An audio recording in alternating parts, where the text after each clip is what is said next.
Hey everybody, welcome to another off-the-shelf board game review. Today we're continuing a video series for Heroes of Land, Air, and Sea, which for brevity's sake, I'm just going to refer to Heroes from here on out. Now in this specific video, I'm going to show you some gameplay from the game with my eventual objective of just showing you how the game plays so you can decide this game is going to be good for you and your gaming group. But before we start, I need to let you know you got to let me take a couple of liberties with this game. Why am I asking for a couple of liberties? Well, because I'm going to do an extremely daunting task. I'm going to play this game with not one, two, or three, but all four races in the base box.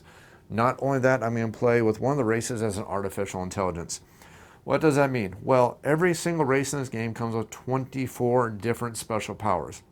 You have 9 powers for your special, every one of your heroes, and then you have an additional 15 different powers for every single one of your abilities if you add all your abilities up. So total 24, so we're looking at almost 100 different special abilities for all these races. And not to kind of give away my secrets here, but these aren't even my favorite races in the game. My favorite races are the 2 races that actually come in the expansion. Those are the races I play the most. So I know them very well, but I'm not quite as good at playing these races. I do know that the dwarves are really good at the iron resource. I know that the stinky, smelly, artificial intelligence humans are really good at doing the food resource. I know that the elves are very, very good at collecting magic. So there's a good chance I may forget their abilities. And I also know that the orcs are really good at smashing things, so probably won't forget their special abilities because it's smash or smash +1, so probably won't be that hard to remember. And yeah, I'm oversimplifying things because I'm trying to be funny here. Anyways, so basically what I'm saying is I'm going to ask for a couple liberties from you because while I am going to try to do everything as properly as I can, the main focus of this video isn't to show you exactly how every single one of these races perfectly plays. The only intention for this video is for you to see the game in play so you can decide this is a game that you and your gaming group is going to enjoy. Not only that, one thing the internet has taught me is that the internet will never watch a video that's more than 90 minutes long. I've learned that painful lesson many times that no matter how hard or how much you work on a single video, once it passes that magic 1 hour mark, I lose about 50% of the viewers. Once I pass that 90% mark, I pretty much lost about 90% of you. So while I will try to get as much of this video done as I can and get as much footage shown to you as I can, I'm going to be very, very conscientious of that time frame. And that does mean that when I'm playing the artificial intelligence, and yeah, I have my own deck artificial intelligence cards, I could use the ones that come with the game, but I love these a lot more because, I worked hard on them, and I laminate them. They're really cool, and they're nice and thick, and, I like them better, just because I put all the hard work into them. But anyways, the point is that I am not going to sit here and perfectly play the artificial intelligence. I'm not going to stand up. I'm not going to wander around the board, try to make sure that I'm moving the artificial intelligence exactly the way they should be moving. I'm going to play from this side of the camera like I always do, so you can see how the game plays. But if I move one unit, one region off, it's not because I'm trying to mess up the rules. It's because I have 2 choices here. I can sit down and I can make this a 4-hour video, and for all 5 of you who will watch it, thank you very much, but the rest of the world is not going to watch it. 4 hours of video to play, 6 hours to edit, probably not going to be a lot of fun for anybody except for those 5 people watch it. So I'm going to play kind of fast, kind of loose, with the only real objective is to get as much gameplay as I can in under that 90 minutes. So less talking, less wah wah wah wah wah wah, and let's bring everything down to the table and show you Heroes, or Heroes of Land, Air, and Sea. At the start of every round, the very first thing we need to do, since we're playing with the artificial intelligence, is the first thing that activates is going to be the artificial intelligence. Now, just to give you a heads up of how I had the board set up, of course, the artificial intelligence always goes. They get 3 actions, which means I'm going to use 3 cards from their artificial intelligence deck. And then the players are each going to take one of their turns in player order. We decided perfectly legitimately, without cheating at all, that the dwarves are going to go first. And the way I decided that was by looking to my right, and that was very magical, and that made the dwarves the first players. So second players are going to be the orcs, third players are going to be the elves, and we're going to continue going like that. And of course, once we go to the end of the turn, that means the orcs will be the first players for the next round, but that's basically the only thing we're going to need to do. The only thing we do need to add to the game, though, is we need to add a little bit of a randomizer. The basic rules for the artificial intelligence that come with the game describe for you how to play the game with a 1-player versus the artificial intelligence. Now, that doesn't quite work when you play with multiple humans or if you play with multiple artificial intelligence because they have multiple targets they can go after. So I'm going to use a 6-sided die to randomize things in case I do need to have some randomized factors. And basically the way it's going to be is I'm just going to roll a 6-sider. When it happens, this will be 1 or 2, this will be 3 or 4, this will be 5 or 6 if it comes down to it. or I'll break it down however I need to, but I'm basically just going to roll a die whenever we have that random factor. Again, I'm going to be playing this a little bit fast, a little bit loose, because I'm not trying to spend 5 hours trying to deliberate how one action should occur, because time is my greatest enemy at this point, because this video is going to run long if I don't control that factor. Anyways, let's go ahead and start with those horrible, horrible humans. The very first action for the artificial intelligence, or the humans, is going to be taken by the paladin, because the way the game works for artificial intelligence is basically the paladin takes the first action, the mage takes the second action, and then finally the swashbuckler takes the third action. So the very first thing we see is going to happen is the paladin is going to go ahead and activate.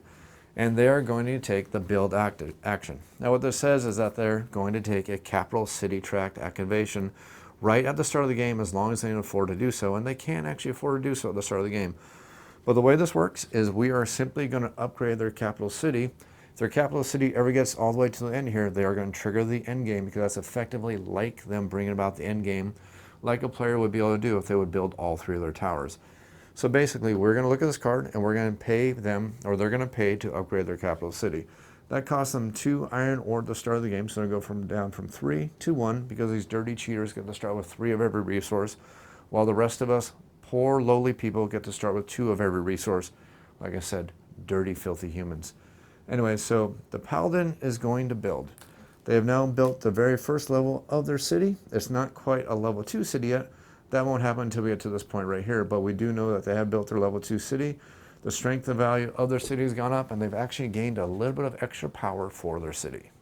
And now for the rest of the game, all the human armies are always +1 to their combat strength, to their natural strength, whenever they happen to be in a plains location. So that makes them a little bit tougher, and also goes along with their food gathering ability. Like I said, the humans are good for anything to deal with food or food located regions. Dwarves are good with the ore and mountains, etc., etc. I'm not going to bog this down. We have that time frame. Don't let me forget. We're done with them, so they have done a build action. So now every single one of our players has the option, if they want, they can follow that build action. And while each one of our races would absolutely love to be able to follow that action, unfortunately nobody can do the build action as their very first action, because build always costs a little bit of cash in the amount of at least 3 ore minimum for a build ability to add in their buildings.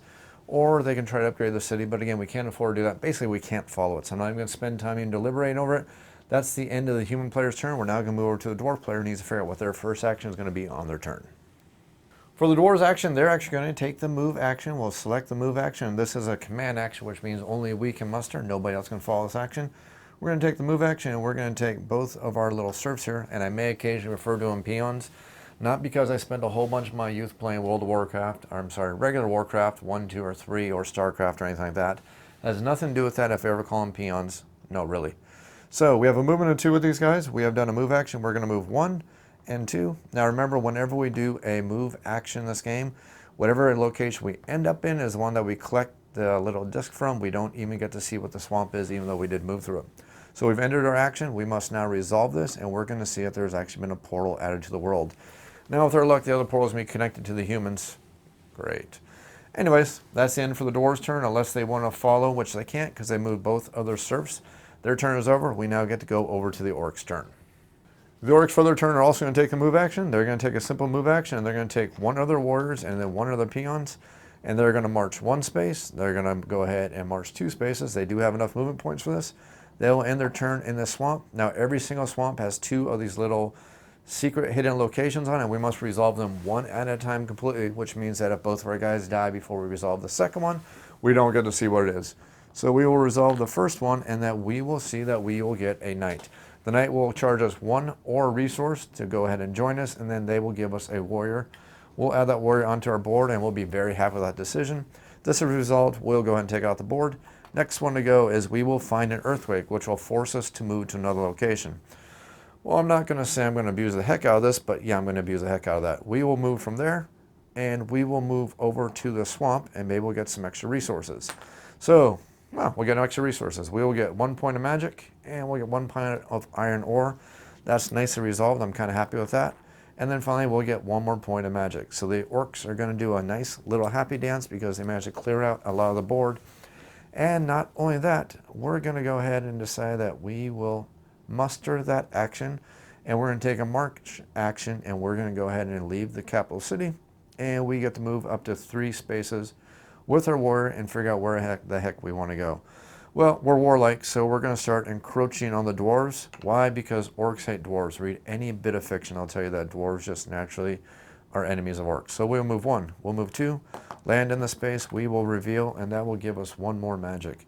I swear this was 100% random. I did not set this up in advance just like this, but I'm sure the orcs are loving it very, very much right now. That's the end of the orc turn. They did an action, and they followed it with the muster command. Now it's time for the elves. And right before I start the elves turn, I just remember this. I played that card slightly wrong. Again, I'm trying to do this as quick as possible. I'm not looking up any rules as I'm going. I'm basically going as I would have. Doesn't affect the actual outcome, but when we're in this location and we got the warrior, he would have started in that space with them. They both will march there, blah, blah, blah, blah. No real big change. Doesn't really matter. Let's go on to the elf turn now. So the elves on their turn, the first thing they're going to do is they're going to go ahead and do the research action. Now, since this is a capital action, that means all the other players, as long as they have 1 peon available, and none of them do, but as long as they do, they can go ahead and follow that action. So that's why the elves are going ahead and do this, because they know it cannot be followed, and they are going to go ahead and scribe the spell Transform. Now, Transform allows them to become a nice bit of a monstrous beast when they're out there on the board, because it turns whatever hero or whatever warrior or whatever peon they cast Transform into a big nasty werewolf, which gets lots of move, lots of attack potential, and it combines extremely well with rage. They do a nice, very nice 1-2 punch if you want to be very nice and devious in this game. So that is our action. Nobody else can follow it. We cannot muster our own capital actions. That's the end of our turn. The only thing we need to do is, since we did put a spell over there, we just need to remember that's going to give us victory points at the end of the game. And we also need to remember that anytime we cast that spell, we are going to get those 2 victory points to advance on the victory point track. Now we get to go back to the evil, horrible humans who will get the tax action, which all of us would love to follow. Unfortunately, only elves can follow. So the mage is going to take the tax action. And when this happens, they're going to take one of every, or they're going to take all the resources, whereas opposed to anybody who follows can only get to pick 1 of the resources. So we're going to gain 4 iron, so we're going to go from 1 to 5. We're going to gain 3 magic, going from 3 to 6. We're going to gain 2 food, going from 3 to 5. So the humans enjoy that very much. And then the mage, immediately afterwards, is going to move. So we will look at the compass right here. We know that he is going to march to the east, and we'll pick up the mage. And again, I'm not going to debate whether it's the desert or the food source over here. I'm just going to say it's the food source because I'm eyeballing this, and that's what I've decided to do. We will move into this location. We will gain 1 food because we entered a location that gives a resource. The mage's special power says that anytime he enters a region and gains resources, he actually ends up getting 2 of those resources. So that means we are going to get 1 more of those resources for a total of 7 food. So we're doing fantastic. We're doing great. And we have managed to find a nice fortified wall, which means that we are +1 defense. So the mage is going to do his little happy dance because he's done fantastically for his evil human team. That's it for them, except for now we get the chance for every one of our players around the board to go ahead and follow that action. Dwarves don't have a peon or a serf, can't follow. The orcs are in the same boat because their only peon they have is already followed on the march action. So our elves are going to nicely smile and be, well, why, yes, I would love to tax. So they will decide to tax, and they're going to decide that they're going to take the magic, the mana, because actually, you know what? That'd be a dumb idea. I'm going to take that iron ore. So we're going to go from 2 all the way up to 6. That way we can start building our buildings. Buildings equal heroes. Heroes equal happiness for us. So now that we've done the tax action, we will recycle and reset the tax board. That is it for the humans action. Now we get to go back to the dwarves. The dwarven player for their turn is sensing the upcoming encroachment of the evil orcs. No, I'm sorry. The evil humans are the evil ones. We're all the rest of the good guys. So they recognize the encroachment for their wonderful neighbors, the orcs. So they will also take a march action with their remaining warrior. Their warrior is going to move 2 spaces over to this food location. 1 that helps us stop the orcs, or at least dissuade them a little bit. Not that's going to do it, because orcs will be orcs. Plus it gives us food for the next round. Plus it gives us another food. So that is actually great. So we'll be hiring some more peons next round. So we're happy with that. Unfortunately, we can't do any more mustering or following. The dwarves are done for the turn. They're also done for the round. Now it's back over to the orcs, who can't march, who would love to just go over there and stomp, because that's what orcs do very well. So they need to figure out what they want to do on their turn. Now the orcs for their turn, who, if I didn't mention already, are mean and nasty. Oh wait, that's the humans. But anyways, the orcs are going to be mean and even nastier, and they're going to cast a spell called Mind Control. Now Mind Control costs 3 points of mana. The nice thing about the mind control, it says may move any one unit, one land unit, one space. If this results in a battle, no victory points is rewarded for starting the battle. Well, we don't get any victory points for starting the battle, but we do get the ability to cause a little bit of havoc, get a victory point for causing a spell, and maybe, just maybe, okay, most definitely our hope is to obliterate that dwarf and, cause havoc, because that's what orcs do. So we're going to cast a spell as our action. It costs us 3 points of mana. We're going to go back down to 2 points of mana. The spell is cast. The dwarves have now drawn first blood, and they have managed to get 1 victory point. And also the humans have a victory point, which I forgot to get for revealing that, but we'll not worry about that because they're going to cheat and get a lot of victory points anyways. So we will discard that spell, and we will force these guys to, no, come over and attack us. And, well, if 2 units are ever in the same area, we have a battle. So now it's time to bring out our tactic cards and figure out which tactics each one of our teams is going to play. Now that combat has been declared, the first thing we need to do, we need to add up the strength of both the armies involved, which is pretty darn easy because it's basically a warrior versus a warrior, so we're both at 2 strength. Then each player gets a chance to play spells, starting with the defender. Technically, even though the dwarf moved into the orc's area, the orc initiated the action which caused the combat, so the orc is technically the attacker. I know it's confusing, but that's just the way it is. So the dwarves are actually the defenders, so they get the first chance to cast a spell. They don't have a spell that they want to or need to cast in this instance. They don't have a lot of resources anyways. So now that we've figured that out, the next thing we need to do is every player needs to play their tactic cards. Now there's a couple different ideas that we have going on when we play these tactic cards, and it kind of becomes a little bit of a cat and mouse or an orc and a dwarf type of situation. Now the orc knows that the dwarf knows, the orc knows, okay, it's almost like watching The Princess Bride all over again. But anyways, the orc knows that they basically have 1 of 2 cards they can play, and the dwarf knows that the orc can pretty much only play 1 of 2 cards.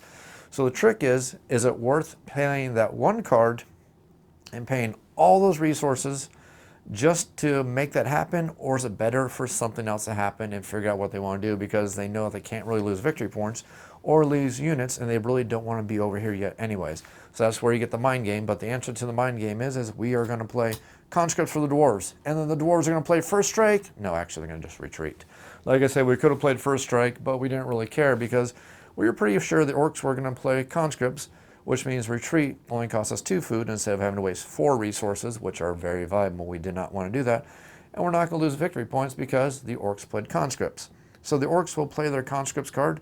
They will pay the 2 food to go ahead and move the units over here. And actually, we don't need to pay 2 food. We'll just pay 1 food, and they will move this little guy right here. No, I had it right. I want to do 2 food. Thinking about it. We will definitely play 2 food to conscript both these guys in here, which gives us 2 victory points. We're going to go from 1 to 3. And then the dwarves are going to pay 2 food, going from 3 to 1. Not that big of a loss for them. And then they get to retreat back to the capital city. They don't lose any victory points, so they don't have to worry about it.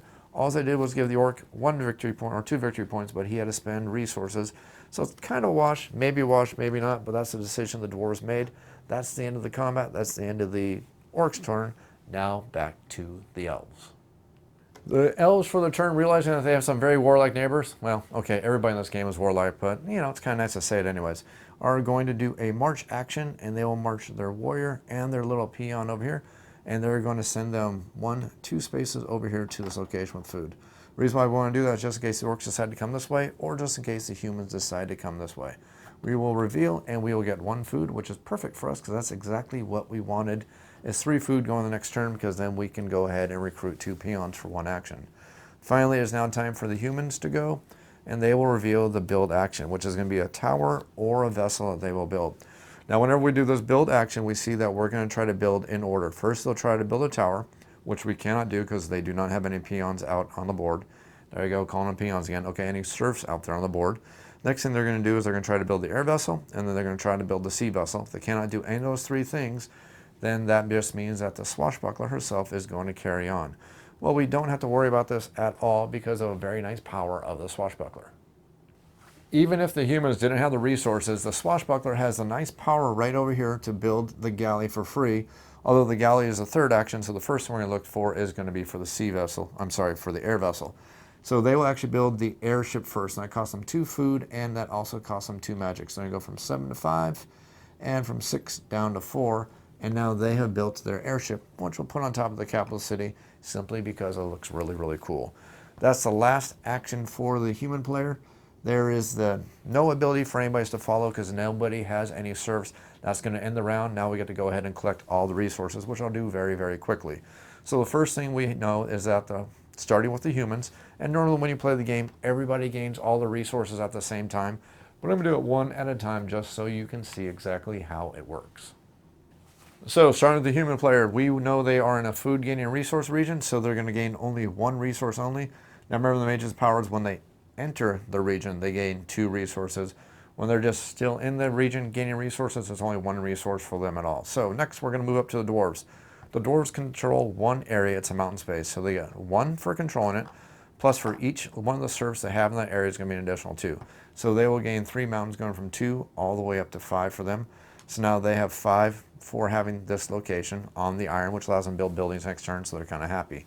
Next we'll go over to the orcs. So the orcs happen to be in one region only, and even though it has 2 of these spaces for a worker, you'll notice that both of these guys are warriors. They only have 1 worker there. So for controlling, they're going to gain 1 resource, and then for having a worker there, they'll gain a 2nd resource, going from 2 all the way up to 4 iron. And then finally we'll go all the way over to the elves, who are in the same, pretty much the same circumstance. 1 for controlling the region, 1 more for having the work in it, so they're going to go from 3 all the way up to 5 food. So that's gaining all the resources for all the players. Next thing we're going to do is everybody is just going to gain their spells, and I'm going to do this very, very quickly.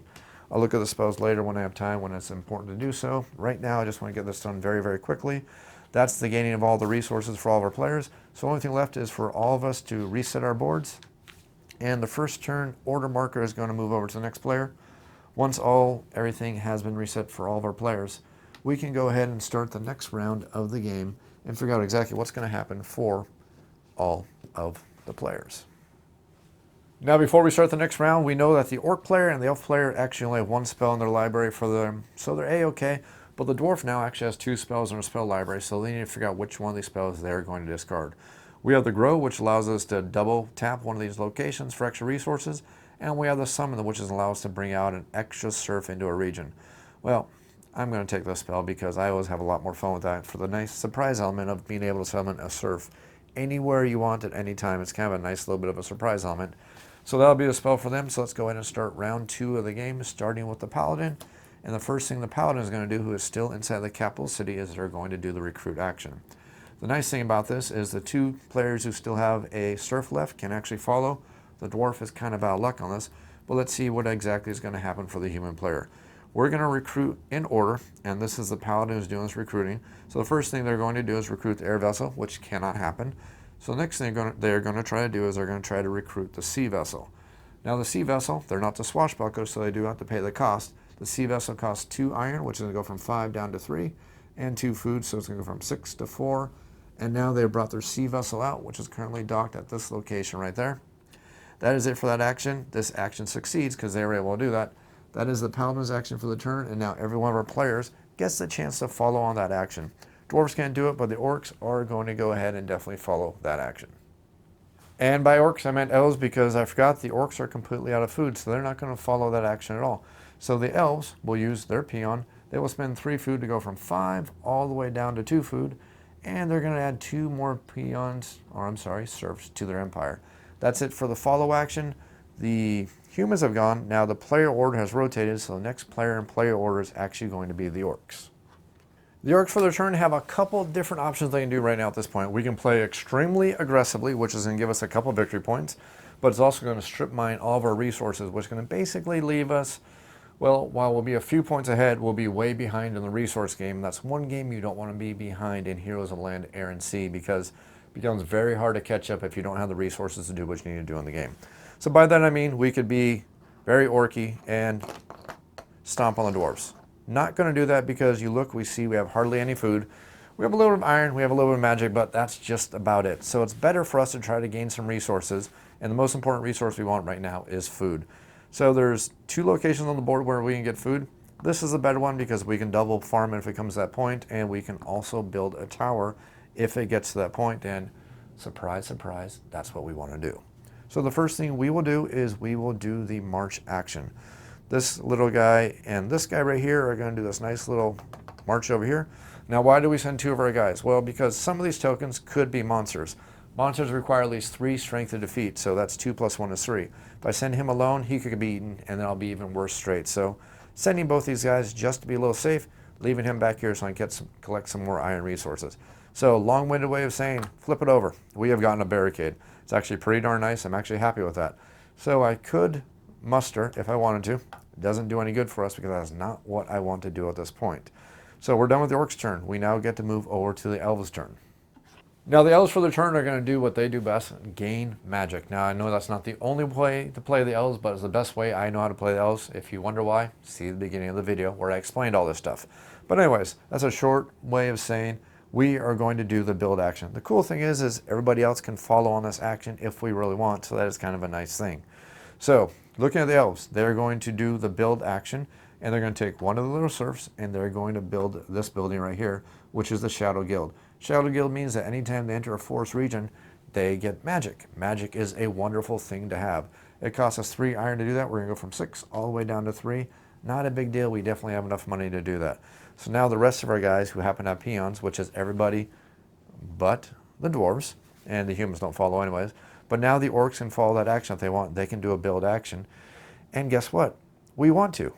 We're happy. So this guy's going to do his happy dance, go over to the build action, and we are going to spend 1 iron, and we're going to spend 2 iron ore. So we're going to go down from 4 all the way down to 2, and we are going to build our first tower. Now this tower is awesome. We now have 3, 4, 5, 6, 7 total strength in this area. So in case the elves get the crazy idea that they want to come stomp on us, well, we can always stomp back on them. It would have been better to build it right here, but this is the way it worked out, and we're actually happy with that decision. So that was a follow action for us on the elves action. That means the elves' turn is over. We're now getting to go over to the dwarves. The dwarves for their turn are going to recruit because we need peons badly. So we will do the recruit action right here.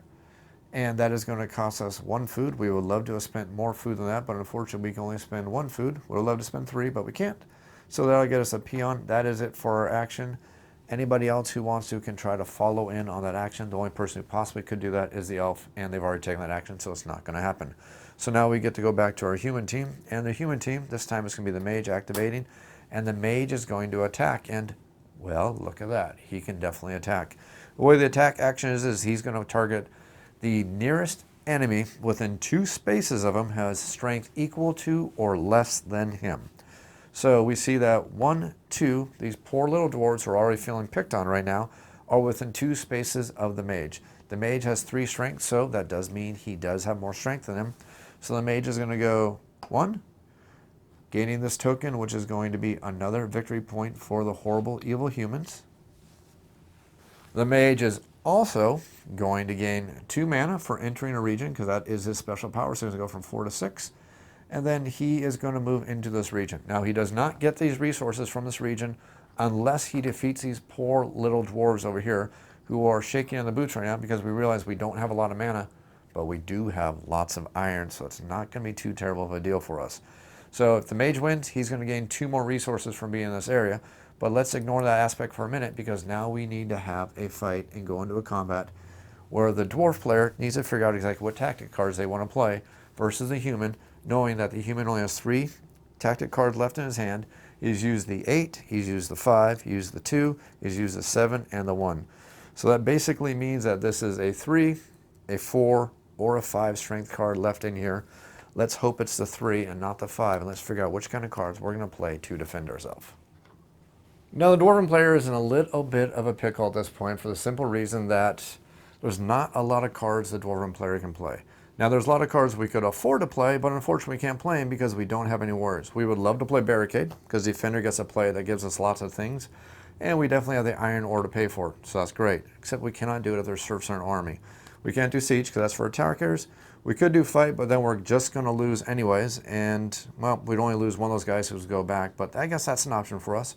So we're looking at, that's one option for us. We can't do Charge because, well, we can't afford it. We can't do Conscripts because we can't afford it. We can't do Retreat because we can't afford it. So we basically have 2 options now at this point. Now we just need to math everything out and try to figure out exactly how we want to do this. Because if we can get the correct resources and get a little bit of luck, and if this top card happens to be the right card for us, this can actually help us win. Because if this happens to be a conscript card, he's not going to get any bonus. We will get 2 attack plus our 2 is 4, which will defeat him.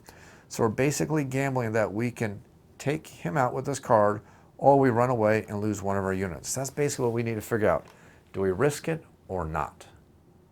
The unfortunate thing about this whole situation, though, is if we really, really think of it, we can get 2 victory points, maybe, and lose 2 of our guys, or we can get 0 victory points, speaking of which the human should get victory points for attacking, or we can gain no victory points and lose one of our units and the other guy's going to go back to the city.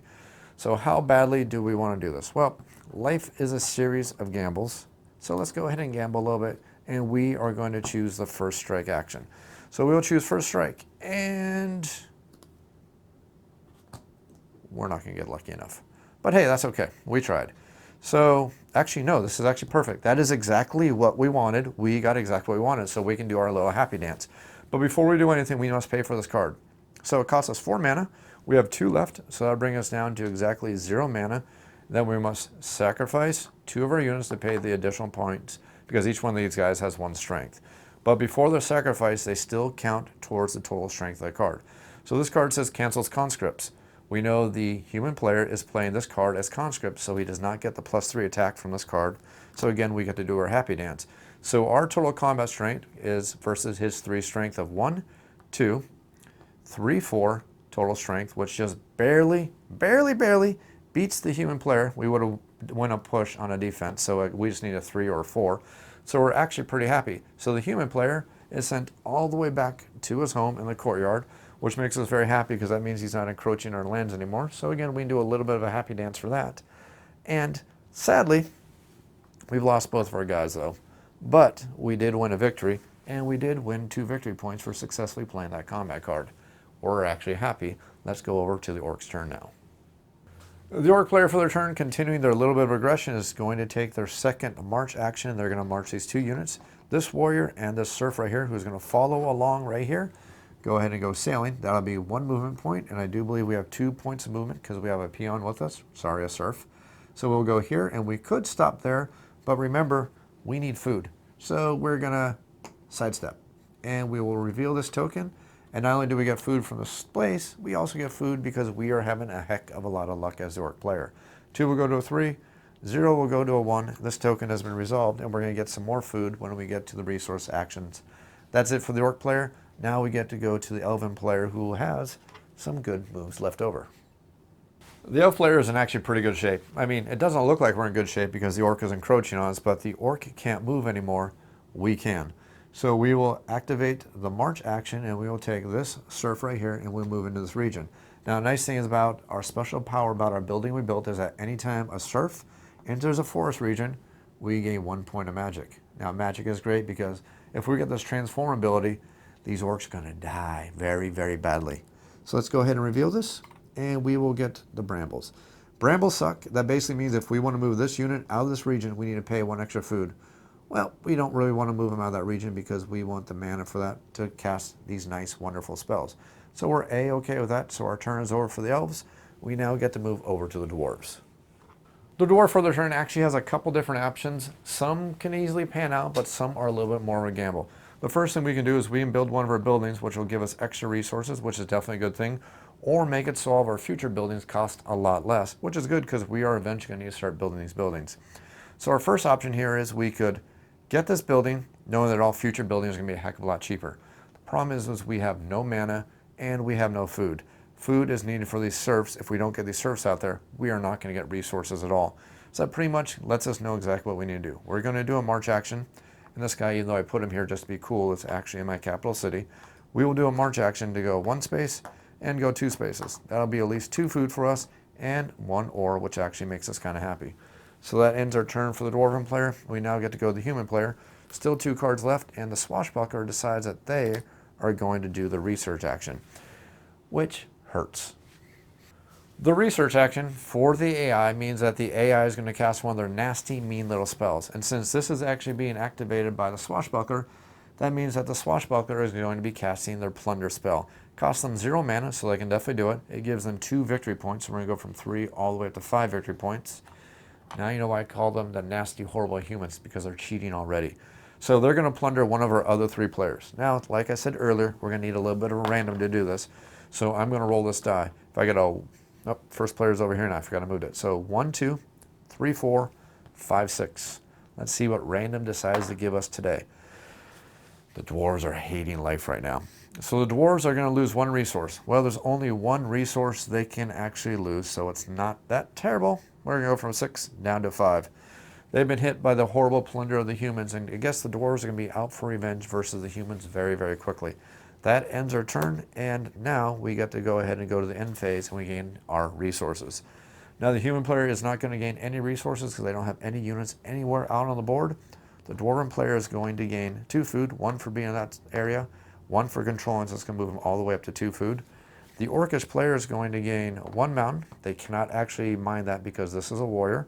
So that's going to be 1 mountain for the control. While over here in this nice little area, they're going to gain 1 food for the region control plus 1 for the farmer. So we're going to go all the way up from 1 to 3. And then finally, the elven player is going to gain 2 mana for being in that region, puts them all the way up to 5. And then they're going to gain 2 food for being in that region, going from 2 all the way up to 4. Now this special ability right here only allows them to gain mana anytime they enter, not the extra ability to mine it, which is a higher level ability for them. So that's it for them. Every one of our players gains a spell. Now since everybody already has a spell, first one will come over here to the orc since they're player 1. We have an option of grow and we have an option of conjure. We're going to keep conjure. That's pretty much an easy decision for me. Next up we have the elves.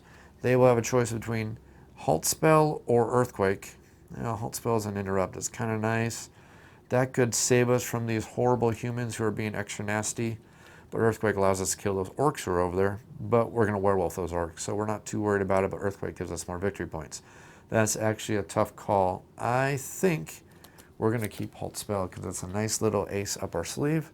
Earthquake will go away. And then finally for the dwarves, we have a choice between harvest and summon. I'm going to take summon because we're hoping, beyond hope, to be able to summon some serfs out there, and we're not going to be able to afford harvest for a long time because it actually costs 4, which we definitely don't have. We don't have enough for summon either, but at least it's going to be easier for us to obtain. So that's all of that for all of our players. All of us players have gained our resources. First player marker is going to rotate.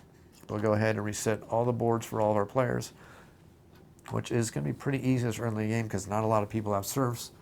And that's going to be pretty much it for all of our players. Let's go ahead and recycle everything. And we're now ready to start the next round of the game. Start of the 3rd round, we're going to start off with the human player, of course. The first thing we will do is we will reveal the top card for the human player, and it will be the attack card. Now, unfortunately, there's nothing for the paladin to attack within 2 spaces at all. I think the closest he could... Where did that go? That does not connect. No, actually, I think I'd take that back. I think he actually can make an attack because of the orc's wonderful positioning, which is going to steal the thunder of the elves who are hoping to do so. So I believe, if I look at this correctly, and I have a bad angle, so if we move from the capital city, we'll move from here into this location, which is 1 move, and then our second move will be to move over here. The trick we need to figure out is they will only do that. Actually, no, they're not going to do that at all because of the other thing that the AI will do is they will board a ship. If there is a ship available, they will always try to board a ship first. So that's kind of the thing with this game when you're playing with the artificial intelligence. It takes a while to get used to it, and sometimes you got to make some decisions that you kind of have to massage the rules just a little bit. I mean, it works pretty darn well, but occasionally you have to make decisions. But there is one thing about the rules. He could march 2 spaces and make the attack, but the rules say that they will always board a ship as one is available. And the airship will never travel across the ferry routes. So he couldn't board this and do that. He couldn't board this ship and do it, or could he? Well, actually, that's a very good decision. He may still be able to make that attack. So I really think this is one of those times where I'm going to have to make an executive decision because the rules say that a hero, the artificial intelligence, will board a vessel if a vessel is available. So it has to board a vessel if it has 1 available. The trick is it has 2 vessels available. So my thinking, my logic, and Scott Alms, or the designer, is the designer of the game, and he's free to come on my video and tell me how wrong I am here.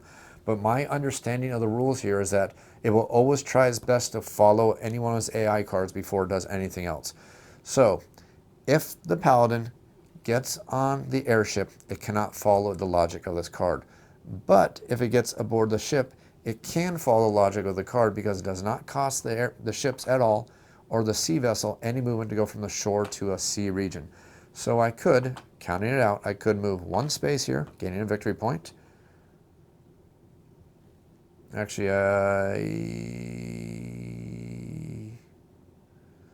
yeah, it would work. So, like I said, moving out to this region does not cost any movement at all, so we've not spent any movement. So it'll be 1 point of movement to move here, 2nd point of movement to here, and that would allow us to attack the orcs. So I'm thinking I'm going to make an executive decision here, knowing that the logic of the cards is they will follow the logics of the cards first before they will do anything. So it will prioritize that. So it will take the sea vessel because this does become a logical, legitimate action, and it's a legal action. So it'll move one space here. This sea token will be removed. That'll give us 1 victory point, and we have not moved a space yet because they can leave shores for free. This is our first point of movement, which is going to be another victory point. Remember, we don't get to look at these. And then finally, our second point of movement puts us all the way down here, which is be another victory point for the horrible human player who will now dock, and they will attack these orcs right over here. So now we get another combat. So the orcs need to figure out what the heck they want to do, because all their plans that they thought were very wonderful about approaching and being warlike orcs have just fallen apart because their warlike army is now about to fall apart. Now, unfortunately, in the circumstance, we really don't have any really good options for us to fight, because the paladin has a strength of 4, the ship adds +3 to a strength, plus anytime we perform a fight in a plains region, which is, I believe, is our ability of our 2nd level. I'm reading upside down, but I'm pretty sure that's where the ability comes from. That's going to be a total attack strength of 8. We know that the lowest card that the AI has left in its deck is the 1, so the bare minimum strength, their attack strength, is going to be a 9. And that's hedging my bets on a 1 in 7 chance that I'm going to draw that 1 card. So we have a strength of 2 plus 1 is 3. So if I can do at least 5 points of damage, I'm not even going to try. So we know we're going to lose this fight. So instead of paying anything for any of these cards, I'm not going to do that. I'm not going to retreat because I don't want to lose the food and I don't want to lose the 2 victory points. It's definitely not worth it. We are simply going to play the fight card, because the worst thing that's going to happen is we're going to lose a warrior. We'll still keep our surf. It's not too absolutely terrible at this point. So the only thing we need to do is we need to figure out exactly which combat card the AI is going to play. And yeah, we didn't even stand a chance in this fight. Even if we were lucky enough to play the charge card, just to see if this would have worked. I don't even think it would have worked. No, because I couldn't even pay for the charge card. Well, I guess I could have. So even if I played charge, I would have been at 8 attack versus their 8 attack. That is the only way I could have won. I actually barely could have won on a 1 in 6 chance, but I wasn't willing to risk it, so I didn't risk it. And that's what happens. You either risk things or you don't, and I didn't risk it, so nothing's going to happen for me. So basically, they're going to win the fight. I gave them their victory points for attacking. They do claim this region, and anytime they claim a region, they do get resources for it. So they will gain 1 food going from 4 to 5. Now we have to take 3 points of damage, divide it in half, round it up, is going to be 2 points of damage.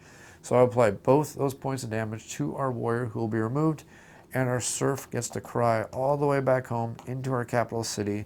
We've lost that fight, but we've gained a lot of victory points along the way, so we're not too bad off. We're actually right now in 2nd place when it comes to victory points, so we're not doing too terribly. That's it for the humans. Now we get to go to the elves, who are wondering if they want to take advantage of that nice ship over there with a werewolf power. The elves for their turn are simply going to do a recruit action. They will do the recruit action right there, and they're going to spend 3 food, bring them down to 1 food. That leaves them with 2 peons on the board. Now, they were thinking originally about doing that werewolf tactic, but this guy is going to be way too powerful to take out. He has a minimum of 8 defense. The least he can do is a total attack strength of 9. I think even if I did a warrior with a 2 strength, did the werewolf for a total of 6 strength, even unless, well, again, we're back to that lucky card place. That's all about that cat mouse kind of game. But I'm not going to risk it, and I'd rather have these units. That way I can do some following and mustering all those different actions. Speaking of which, since we did a build action, all of our other players can follow that. The dwarves can't do it because they don't have the units to do that, or the serfs to do that, but the orcish player definitely does have the ability to follow, so they are also going to take the recruit action as a follow. They will spend the 3 food. That'll add 2 peons, which also gives them a lot more options, especially since they just lost some things and they're not too happy about it. That's it for the elves' turn. Now it's over to the dwarves' turn.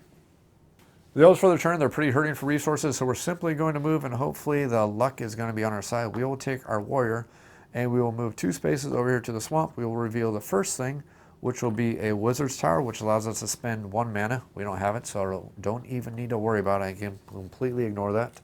Don't need to carry on with that thought process. And the next thing we will do is we will run into a rogue who will mandatory request 1 piece of iron ore from us, but then we get to look at another player's spell card. Since the orc has been our biggest thorn, we will look at the orc's spell card, and we will learn that they have the conjure power, so we know that at any time they can take a warrior from the supply and add it in any region, so we know that they can sneak attack us at any time if we're not careful. So that is it for our turn. We can't muster our own action because we don't have a serf to do it, so now we get to go over to the orc player's turn. The orcs for their turn are going to do a move action or march action, so they will march. Now remember, any tower is always connected to your capital city. It's only 1 space away. So either way, we can go directly to the space for 1 point of movement. That's it. And then we are going to muster our own action to move our other serf over to this location. We will flip that over and we will see that we now have the other magic gate of 5 potentially. So from here, these spaces are now adjacent. So now we have to be extra careful. The orcs have to be careful of the dwarves have to be careful of the orcs. Well, actually, at this point, the dwarves just have to be careful of the very warlike orcs. That's it for the orc player's turn. All of our players have had a turn. We now get to go back over to the human player, and they will decide that they are going to recruit. And this recruit action is going to be taken by the mage. So the mage will recruit. So we will do this in top to bottom order. The first thing we'll try to recruit is they will recruit an air vessel. They cannot recruit the air vessel. They'll try to recruit a sea vessel, which they cannot recruit.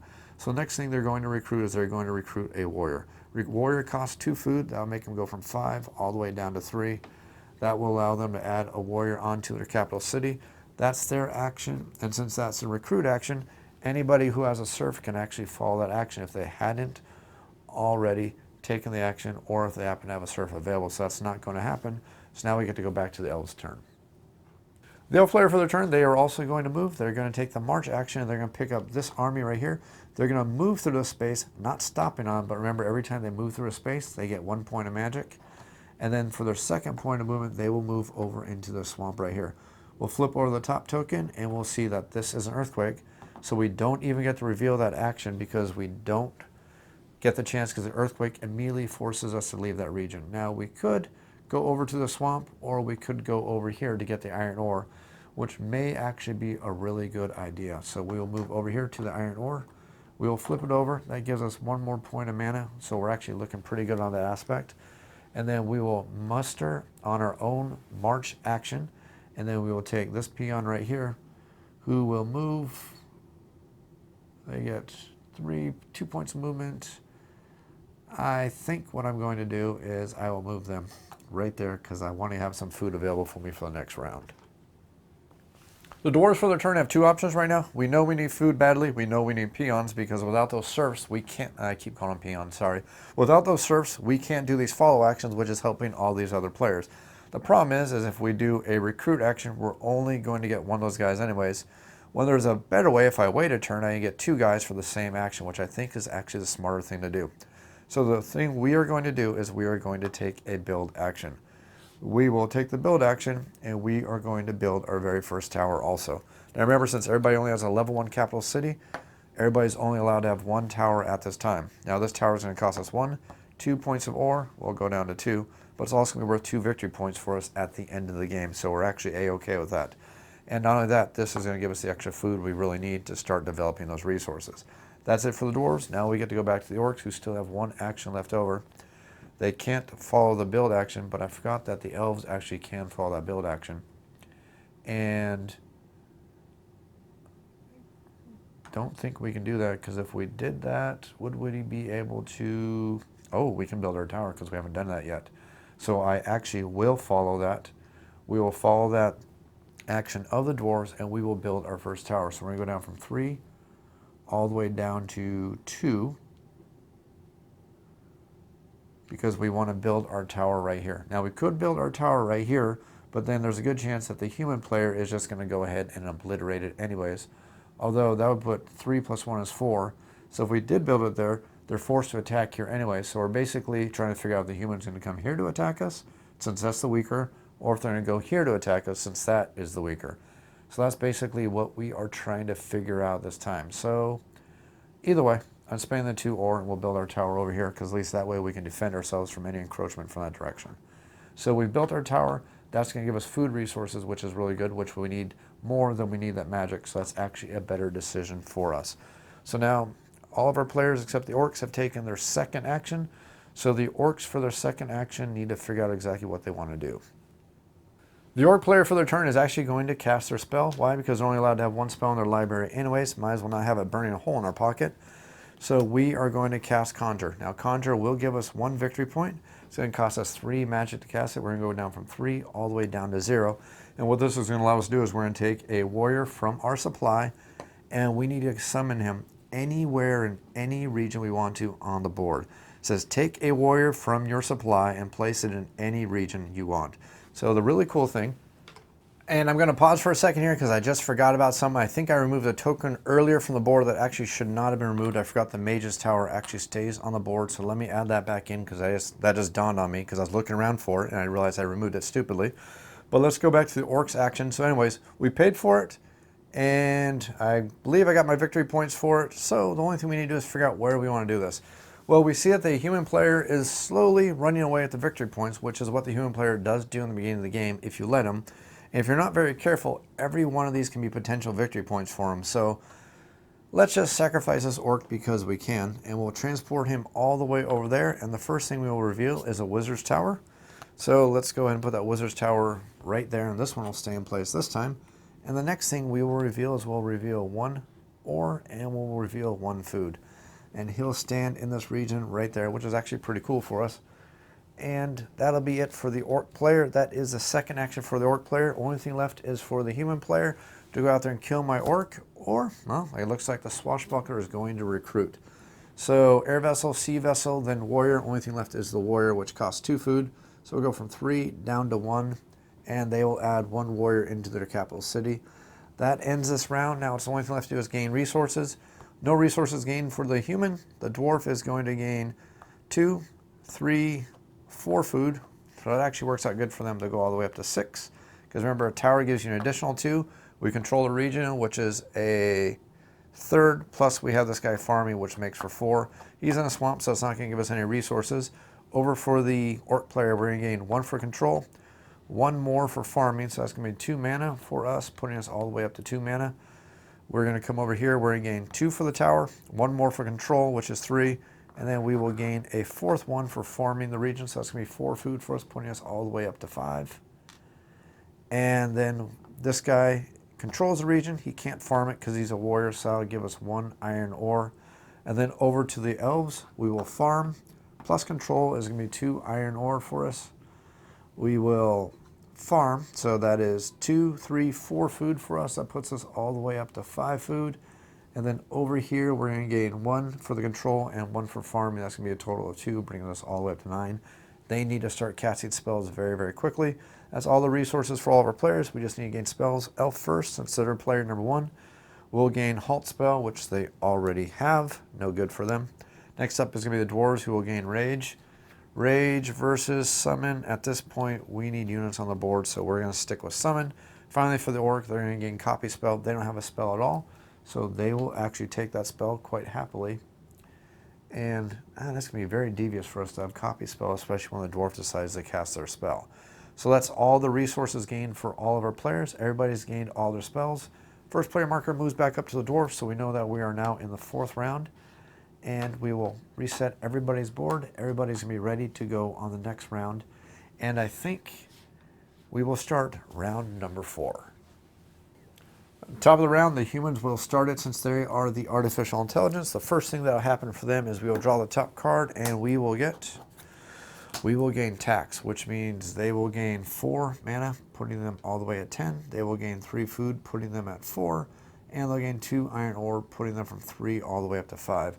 Now we all get to follow. The dwarves would love to be following right now, but they can't.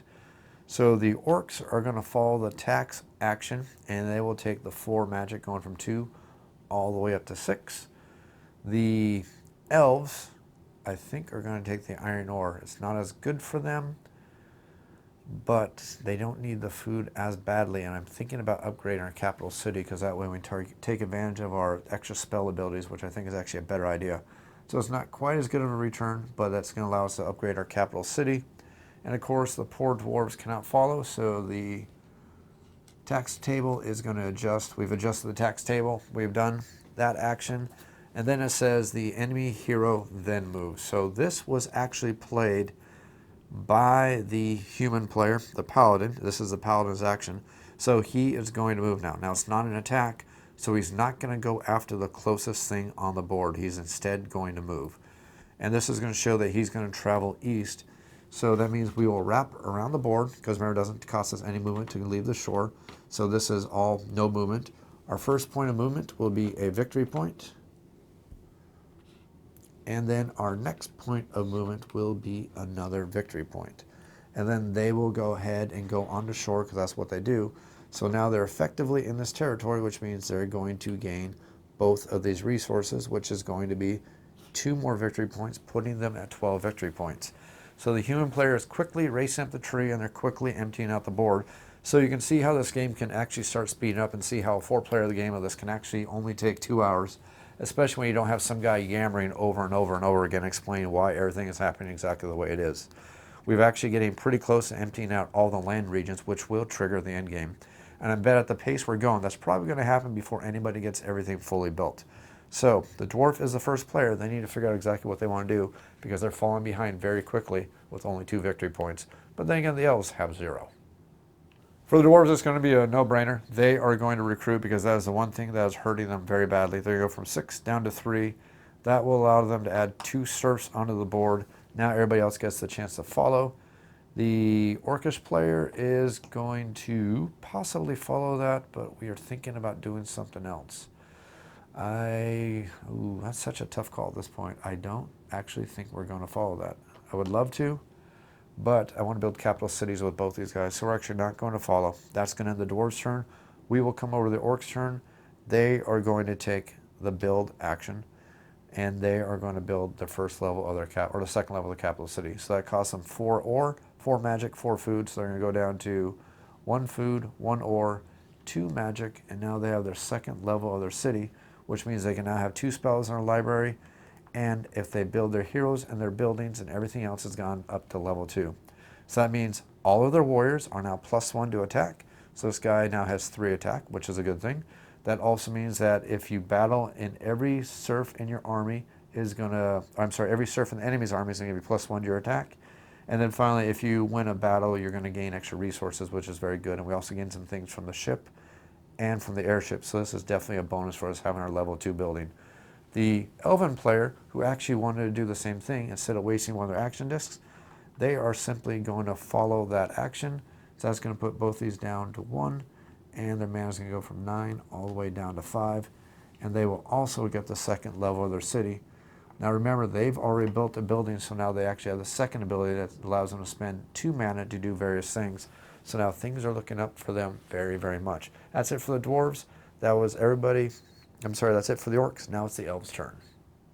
The elves, for their turn, they are going to do the recruit action, and they're going to recruit 2 serfs. Now, how are they going to do that? Because their second level ability of their Shadow Guild, which allows them to turn 2 mana into 1 resource of another kind. So I'll spend 2 mana times 2 for a total of 4, bringing us down to 1. That's going to give us 2 extra food, plus the 1 food is a total of 3 food, and that's going to allow us to have 3 food to bring in 2 serfs. Now, I'm not going to take the time to look up in the rulebook because I can't remember, but I think you can use buildings twice. If I'm wrong, somebody just leave a note down below. I'm just trying to do this pretty darn quick and not look up rules, because off the top of my head, I think you can do this twice, but I'm not sure, but I'm pretty sure you can. And at this point, I'm just going to go with it because I'm going to make an executive decision. So we have done the recruit action. If anybody has a serf that they can follow with, we can go ahead and do that. We would love to do that with the orcs, but we don't really have enough resources to do it, so we're not going to do it. So we're not going to follow. Now we get to go back to the human artificial intelligence, who is going to do the attack action. This attack action is going to be with the wizard, who can definitely do this. So they are going to target my lone little orc there, which does not surprise me. They are going to load up the ship. Now, anytime they load up a ship, they will always prioritize taking a warrior with them, but if they leave on foot, they always prioritize taking at least 1 serf with them. Not that it matters, because we only have 2 warriors to go with us anyways, but that's just how that works. And they will move up to 2 spaces if they need to attack the closest easiest to defeat creature. So we are in the airship, so we will simply move to this location right here. That will give them one more victory point for attacking us. Their total attack strength for this happens to be 3, 4, 5, plus the airship is a total of 7 attack strength. So they're going to have a minimum 8 attack strength versus my 3 orcs. I'm not even going to bother spending any cards and wasting the resources on it. I am simply going to play the very quick, very easy, I guess, no, I can't even retreat because I don't have enough. So this is going to be my fight card right here. They've attacked. That is the action for the wizard right there. He moved through a swamp, so he's not going to gain any resources using a special ability there. He can't claim that token right there. So the only thing left to do is to reveal exactly which attack card he's going to attack me with. He's going to get 7 plus his 7 is a total of 14. Yeah, we kind of lost that. This orc is long, long dead, but that's okay. We got some resources out of it, and we took some potential victory points away from them. So we're actually A-okay with that. That's just the way it goes for us, and we're actually okay with those results. Dwarf orc player, for their turn, they know they need resources, so we're simply going to do the march action, and they will march this guy right over here, and they will reveal that, and hey, nice. We actually are going to start things looking up in our favor. So we're going to gain 1 food, and we're going to gain 1 magic, so that's actually not too bad.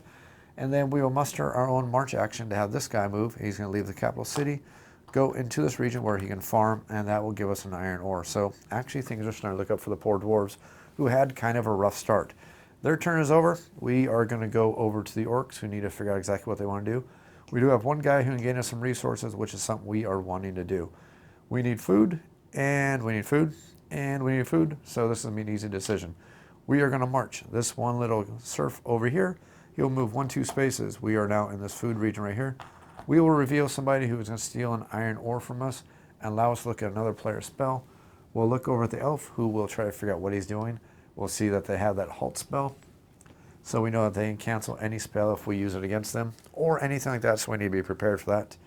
We can't muster because we don't have any serfs left to do it. Orcs player's turn is over. Now back to the elves, who actually have quite a few options. Elven player, also going for resources late, or this late in the round. We definitely want to go in the next round with a lot of resources, not starting the next round running dry on resources.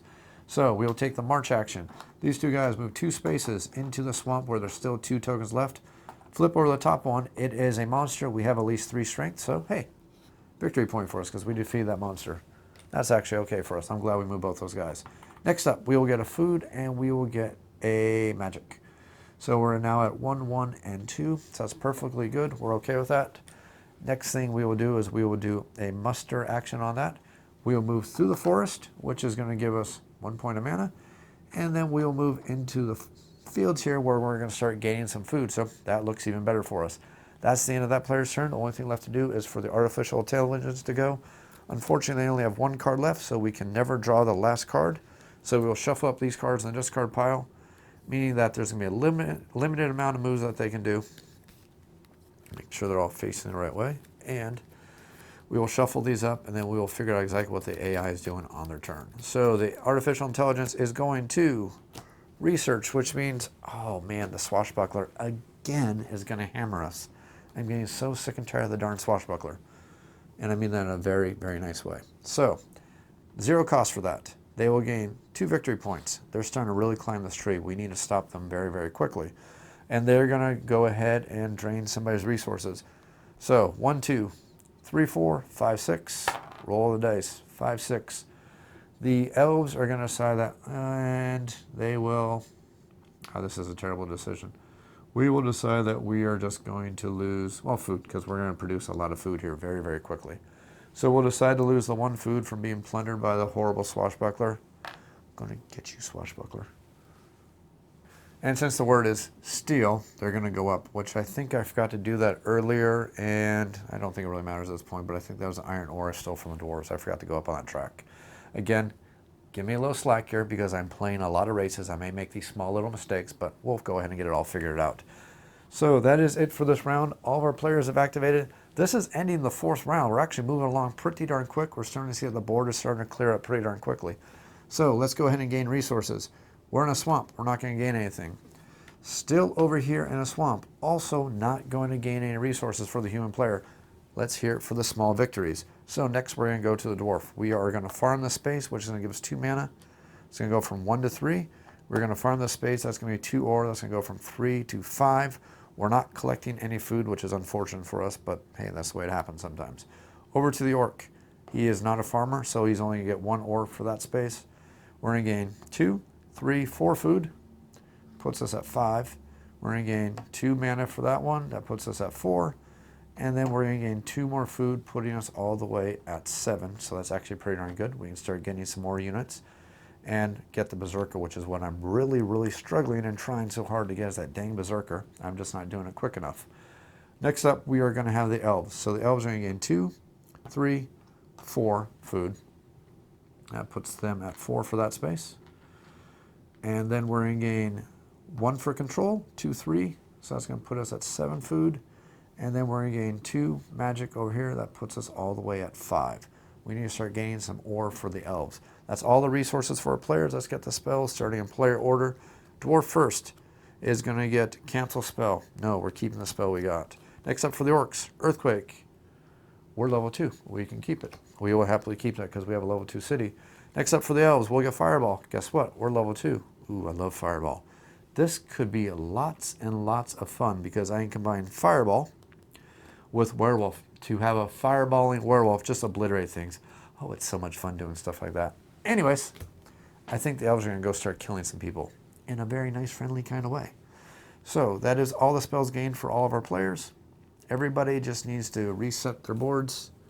And then the first player marker is going to move over to the orcs for the 5th round. Now, I think looking at the time, because I said I wanted this to be fast, I'm not going to make this drag out super, super long. I believe I'm going to make the 5th round be the final round of the game.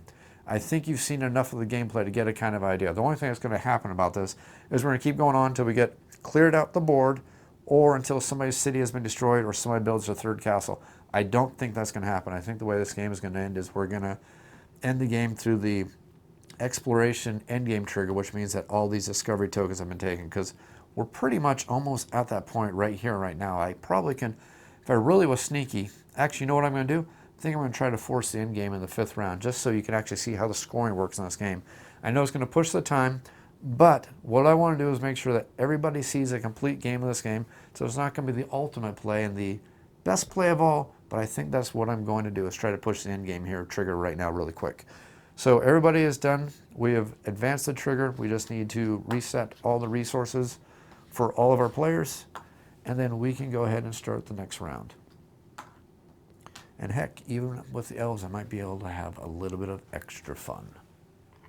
So what I think I'm going to do is I'm going to try to speed up this gameplay and make this the final round. And maybe if I'm fudging things just a little bit, what the heck, we're just going to do it. But I want to make this the final round of the game and then do some scoring as if I had actually entered one of the end game victory condition requirements. So I may be fudging things a little bit, but at least we're going to see how the full game plays, or give you a good idea, because I want this video to be cut a little bit short at this point.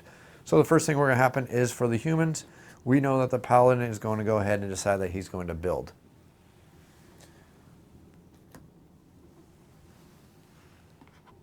So the human player for their action is going to do the build action. Now, building, when we're using a specific build card for the human player or for the artificial intelligence, says that they're going to try to build a tower. Well, the paladin can't build a tower because he doesn't have a serf with him. So next thing he's going to try to do is build the airship. It's already on the map. So next thing he's going to try to do is going to try to build the sea vessel. Well, it's already on the map. So the only thing left for him to do is it's going to be a failed action, so he's going to try to sail. So he's going to move 2 spaces, and if we look at the card, it's going to show us that he's going to try to sail this way, which can't happen. So we're going to swing the compass until we get to a point where he can actually sail, which is going to make him sail north. And this is where we're going to realize that the dwarf is going to have another very, very terrible round, or let's just say he's going to have a terrible day. So we will play this card down like this, and he will undock, which does not cost a point of movement. He'll move here for 1 point of movement, which is going to be 2 more victory points for the evil humans. And then he will move for a 2nd point of movement into this region, which is another victory point for them, which puts them at 18. And then after they always move their 2 spaces, they will try to dock. Well, he's going to try to dock in a way that he can make an attack if he can.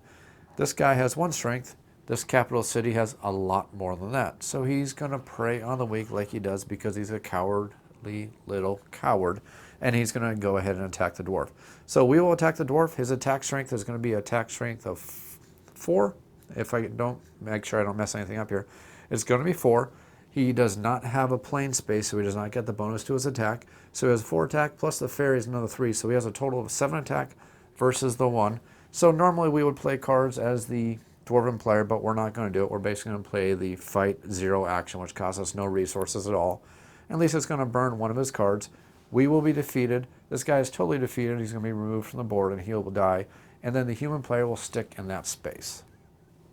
Now the Dwarven player is getting sick and tired of being picked on by the human, so he's going to start building up his resources, and he's going to start building up his army, and he's going to start smashing back because, again, like I said, he's getting absolutely sick on being picked on. So he is going to build a building by following that action. So we will gladly take that build action, and we're going to build one of our buildings. That's going to allow us to build our best warrior. So that's going to cost us normally 3 iron. We're going to go down from 5 all the way down to 2. Oh, we can't even do that. Oh, can't do that because we don't have the extra peon to do it, so we're out of luck. So we're not going to follow. This guy, does he want to build? Ew, nope, can't because he only has 1. This guy over here can do it. He will actually take the build action. Nope, he doesn't have enough resources. Oh, wow, the human player did a very nice little thing there. So that's it for the human player. We now get to go over to the Dwarven player. So the Dwarven player, again, is not having a wonderful day. Is now going to build as their action. That is going to cost them 3 resources. That brings them down to 2. And we are going to build this building, which allows us to bring out this hero once we do the recruit action, which is something we'll definitely want to do because it costs 3 and 2, which we can afford to do. So we have done the build action. Again, we're not following the build action. We know that already. And I actually just cheated. So let's go ahead and take this back really, really quick because we weren't at the Dwarf player's turn. It's the Orc player as the first player now. I got a little confused. Sorry about that. So over to the Orc player, needs to figure out exactly what he wants to do. So the Orc player is looking at the resources. We're doing pretty good, but we need to get some iron ore. We also need to build things up, and we think we are actually going to build also. We want to start bringing out some of our heavy hitters that can do some various things. So I think we want to bring out this guy right here, or we can bring out this one, which allows us to have better serfs. And that guy, actually, that's probably a better idea right now, even just looking at that. So we will build this building right here so we can get the Berserker, which means we will be recruiting the Berserker as our next action because we will definitely have enough food for that. That's it. We now get to go over to the Elven player. The Elven player needs to figure out what they want to do. They want to actually do something very sneaky and something very, very mean. So what they are going to do is they will decide to recruit. No, actually, no, not recruit. I think, let's see here. How is this going to work? I want to do this very, very sneakily and be nice and very cool about this. I think the only thing we need to do is we will do the recruit action. Oh, I want to do this just perfectly because it's going to be nice if I can do this one. So what I think I'm going to do is, nope, not even going to worry about it. I think I know how I'm going to do this. Sorry for the delay here. We will do the march action. This guy right here will be doing the march action himself. So we will move 1 space. We'll move 2 spaces. That's going to give us 2 points of mana. That brings us up to 7 points of mana. Oops, nope, sorry, wrong guy. That doesn't give us mana because that's not a serf. We'll bring this serf with us. That way we get the extra points of mana. So that'll put us up to 7 points of mana. We'll reveal this token right here, and we'll see that we actually have a farm. So this is going to work out perfectly. So what the farm does is allows us to play 1 food resource to add a serf into that region. So this is me great because now we're going to get even more mana when the time comes. This token is now removed from the board, but the cool thing is now I can muster this action, and I am going to muster, and I'm going to go ahead and cast a spell. The spell I'm going to cast is I'm going to cast Transform. Now what Transform is going to do is first it's going to cost us 4 points of mana, so we'll go down from 7 all the way down to 3. And then the next thing we will do is we will gain 2 victory points. We're going to go from 1 all the way up to 3 victory points for doing that. Then the next thing we were going to do is that's going to transform our warrior right here into a werewolf. He gets to move 4 spaces. He's going to go 1 space, 2 space, 3 spaces, and that's going to initiate a battle by doing that. So since he's turning into a werewolf and since he's attacking, he now is at +4 strength. So his strength is 4 plus 2. He now has a total of 6 strength. Since he's initiating a battle, he's going to gain 1 more victory point, and now each one of our players gets to play combat cards. But before we get to play those combat cards, we need to look to see if we have any cool cards that we want to play here first. Now, if only we had 1 more point of mana, we could place the Fireball, which would be very, very fantastic. That would actually be very, very devious for us to do, but we don't have that. So the only thing we are going to do is we are going to attack this tower. So the first thing we need to do is we need to figure out the tactic cards for both of our teams here. So normally the players don't get to know what the other players' tactic cards are doing, but I'm going to show you this just so you can see exactly how this works out, so you get an idea of how the tactic cards can really play out and how you can get some very interesting combats. So the Elven player, for their combat card, they're going to go through all their combat cards. Oh, Defender would get a chance to place any spells, but the Orc doesn't want to play any spells because the spells he has are not going to quite work for what he needs to do here. So he doesn't play any spells. The Elf would love to play a spell right now, but they don't quite have the mana. They need one more point of mana to do it. So they're going to look through all of their cards and figure out exactly which one they want to play. They have two options here, and they want to figure out which one they want to do to make sure they do this just perfectly. So the first option is they could do Charge. Now what Charge would do would be allow them to get 5 attack, and as long as this player played First Strike, that'd be a total of +2, so that'd be a total of 7, plus 3 would equal to 16. Now I really don't have the resources to play Charge, so actually the only 2 cards I really can play in this instance, because I don't have enough for Charge, is I can play First Strike or I can play Siege. Now, in knowing that those are pretty much only the 2 cards I can play here, well, the Orc can pretty much do the math and figure out that's pretty much the only things I could do too. So they're trying to gamble and figure out which card I'm playing between these two. Now the Orc, if they play Conscripts, then it'll be canceled by First Strike, but if they play Conscripts, they may be able to get Siege out there, but Siege is probably still going to be too powerful for us to stop, because if they play Siege, it's going to be 4 strength, plus 1 for attacking a castle, which is 5, plus 6 for this elf, which is 11. So even with Conscripts, the best defense I can get is 3, 4, 5, 6, 7, 8, 9. So either way we're looking at it, we know we're going to win as the elf here. So we just need to figure out which resources do we want to spend, and how few or how many of those resources do we want to spend. Either way, we know this warrior is going to have to be sacrificed to pay for this combat, but we are going to get victory points out of it. If I were to play Siege, I know that this warrior will be sacrificed for 2 of the points of Siege, then I have to spend 2 mana and then 1 ore to cover up the difference. Or if I go right here, this warrior is still going to have to be sacrificed for 2 of the points, but then I will spend 2 more of the mana, which will leave us 1 mana. So we actually end up with better resources on that aspect. So we are going to play First Strike. That's what we're doing, because that's going to save us the best resources. Now, while that's going on, the Orc player is also trying to figure out what is their best options, what can they do, looking at all the resources they have, and looking at the possible cards that they can play. They could play Barricade. Now, if they play Barricade, they will be, oh, they can't even pay for Barricade unless they sacrificed, let's see. Nope, they couldn't even pay for Barricade, so it's not an option. Can't play for Charge. We could do Fight. We can't do we could do First Strike, which would allow us to get +3 against a Siege, because we don't know exactly what they're playing. So we could think about that. So our options is if we're thinking that they're playing Siege, we could play First Strike or we play Conscripts, because we don't know exactly what this player is playing. So each player is hedging their bets on what the other player is playing, so it becomes kind of like a mind game here. So we, not knowing what the other player is going to play, is going to have to figure out exactly which one of these combat cards we're going to play for this battle, and then we're going to move from there. So each player is going to pick their cards, and they're going to place their cards face down. First, the defender and the attacker reveal their cards, and we will see that indeed the elf did decide to pay First Strike. So he has to sacrifice his elf to pay for the First Strike. That's 2 points of the 4.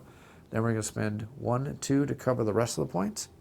And First Strike cancels the Conscript, so the Conscript's action does not even happen for the Orc. So the total defense for the Orc is going to be 3, 4, 5, versus our 6 for the werewolf form, plus 7, 8, and 2 victory points. So we're going to gain 2 victory points for doing that, and we're going to do a whole heck of a lot of damage.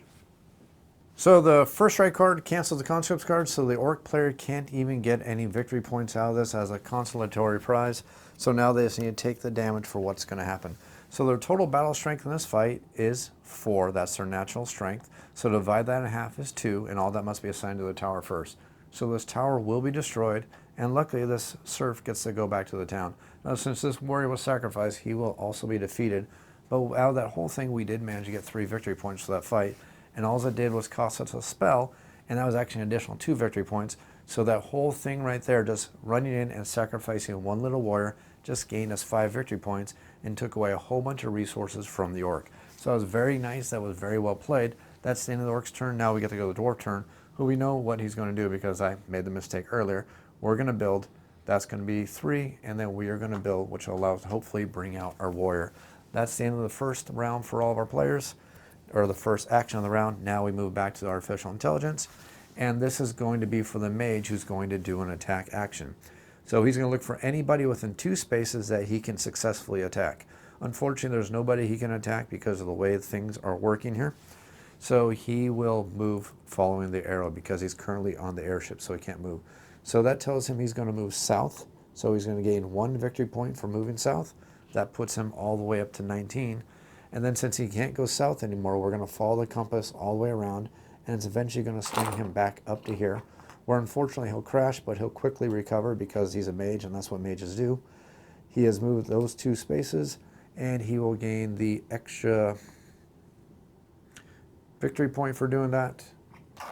Oh boy, I'm going to double crash that just because it's very topsy-turvy. That's kind of funny, actually. I don't think I have it set on the base all the way proper. That's probably what's going on there. But the point I was trying to make is now we need to gain resources. So he gains 2 resources on the mana, and then 2 ore because he's a mage who always gets extra resources when he travels through spaces. So that's the mage's turn. Now all of our players get to get their second action. So starting with everybody's second action, we are going to start with the orc, who is going to take the recruit action because we don't like what the elf just did to us, and we are going to recruit our berserker. This costs us 5 food. We're going to go from 7 down to 2 food, and our berserker has entered the fray. They will go into the courtyard. Then all the other players get a chance to follow. Well, the elf will definitely follow that action. And actually, do I really want to follow that now that I think about it? Well, I don't have any serfs left to do this. I could, actually, yes, I will follow it. So I will follow that recruit action, and I will spend 3 food to get some more serfs. So I'll go from 6 down to 3. That will give us 2 more serfs in the courtyard, so it actually works perfectly for us. The dwarf can't follow at all, so now we get to go back to the elven player. So the elf on his turn is going to take the move action, and they have 2 units that they can move. So they will decide that, looking at everything over here, trying to figure out the best way to do this so I don't mess myself up here. I think what we will do is we will just move 1 guy over here into the mountains right here. That way we get that mountain resource, and we're going to have to encounter that little rogue guy. We will spend the 1 that he requires, and then we will get to look at any other player's spell. We'll go ahead and look at the orc spell because we're wondering what kind of revenge the orc wants. We know that the orc now has the copy spell. So now that we know that they have the copy spell, we'll pay attention to that because that means they can fireball us if we're not careful in that battle. But they don't know we have that nice little fireball. So the dwarf can't follow. And because we did a muster action anyways, that's it for the elven player. We now get to go back to the dwarven player. The dwarven player's turn is they are going to recruit. They're going to recruit their hero, which costs them 3 food. That's going to put them down to 1. And it's going to cost them 2 ore, and that's going to put them down to 0. And they have now recruited their hero because they need to start defending themselves from this human player who's being a perfect thorn in their side. So that's the second action for all of our players. Now we get to go over to the human player, and this is going to be for the swashbuckler who's going to do the recruit action. Can't do air vessel, can't do sea vessel. We can do a warrior for 2, which will bring us down from 5 down to 3. That'll add another warrior into the courtyard. And that will be the final action for the human player, and that will be the final action for the game. Now, like I said, I wanted this to be the final round, so I'm going to go ahead and pretend this was the final round, and let's just, everybody quickly look away. Quick, look away, because we fully explored the land. No, really, we did. No, really, we did. When you weren't looking, I fully explored everything. So now let's go ahead and add up all the victory points. So we'll start adding up the victory points, and we'll start off with the human player. And the first thing we're going to get victory points for every single recruit unit that we have that's not currently left in our supply. So we see that the human player has 1, 2, 3 warriors. Each warrior is worth 3, so we're going to get 3 victory points for that. We got our galley, that brings us up to 5. And we also got an airship, that brings us up to a total of 7. So that's going to go from 19 all the way up to 26 victory points. For the dwarven player, it's going to be a little bit easier to figure out. We've recruited 1 hero, so right here, that's going to be 2 victory points. So we'll go from 2 up to 4. We also happen to have 1 hero out on the board still left alive. So that's going to be 1 more victory point for us. That brings us up to 5. We'll go over to the orc player. The orc player has recruited 1 hero. That's going to be 2 victory points for their orc hero. That goes up to 6 victory points. And then if they happen to have any warriors out on the board, that's going to be 1 more victory point. We have one more warrior out on the board. That's going to put us all the way up to 7 victory points. And then finally for the elf is actually not getting a lot of victory points here quite yet, but they're still going to do some good victory points in the end here. So they do not have any of the warriors built, on the board, and they also don't have any of the heroes recruited, so that's not going to give them any victory points at all. Next up, we have victory points for buildings. Now, the human player doesn't get victory points for buildings because that's just not something they require, which is why they're allowed to get all these extra victory points in the early beginning there. But the dwarves will gain 2 victory points for having that building built. The orc player has 1 building built. That'll be 2 more victory points, and the elf also has 1 building built, so that brings them up for their victory points right there. Next up, we gain victory points for towers. Now, the human player can get victory points for the towers, but they do not have any towers on the board. So the only one who can get tower victory points are the dwarf, who will gain 2 for 1, 2. And then the elf also has 1 tower, so that's going to put them at 10 victory points for having that tower. Next up is victory points for their capital city level. So the human player, the AI, gets 3 victory points for that, and we see that they're kind of steamrolling us, but we didn't get any more rounds to carry out this game because that would have happened actually, but we will get 5 victory points for the elf for having their level 2 capital city. That puts them at 15. And then the orc, who also has level 2 capital city, is going to go from 9 all the way up to 14 victory points. The elven player is next going to get 1 victory point for having 1 spell scribed. So that puts us all the way up to 16. And then next up, we're going to get victory points for every single region we control on the board. Now, the way regions control is if you have a unit there or a structure there. So the human player has 1 whole region. That puts them at a grand point of 30. Actually, I forgot they're over here, so that's going to be 31 victory points for having this region controlled. So now we get to go to the dwarf player. They unfortunately only have 1, 2, 3 regions controlled, so that's going to put them at 12. The orc player, we see they have 1, 2, 3 controlled regions, so that'll give them all the way up to 15. Oops, wrong person. So that put them at 17. And then the elven player has 1, 2, 3, 4, 5 regions controlled, so I'll move them from 16 all the way up to 21 victory points. After that, we still have a chance to get extra victory points because all of our races have their own special abilities that give them extra victory points. For example, the elves have their mana tower, the orcs have their blood tent, and finally the dwarves have their monastery, which can give them extra victory points. And not only that, there's actually little location tokens that could have possibly given us extra victory points if we would have controlled those locations. But even having said that, we still have some pretty respectable scores. 31 for the humans, 21 for the elves, 17 for the orcs, and the poor dwarves, well, they were kind of having problems. Now, it's not because of the dwarves, it's just because I wasn't playing each one of their races to their strengths. I was trying to show you as much of the gameplay as I possibly can so you can decide if this is actually a game for you and your gaming group. I think we're going to wrap everything up here. I hope you enjoyed this video, and I hope you're actually enjoying this video series. If you have any comments or questions, make sure you leave them down in the YouTube comments down below. I will definitely do my best to answer them as quickly as I can. If you enjoy this video and you enjoy this channel, make sure you subscribe. I really need your subscriptions. Remember, this channel operates 100% without any form of sponsorship or any other assistance like this. So your subscriptions can actually help me quite a bit and help the channel grow. Hope you enjoy this video. Hope you enjoy this channel. As always, thanks for watching.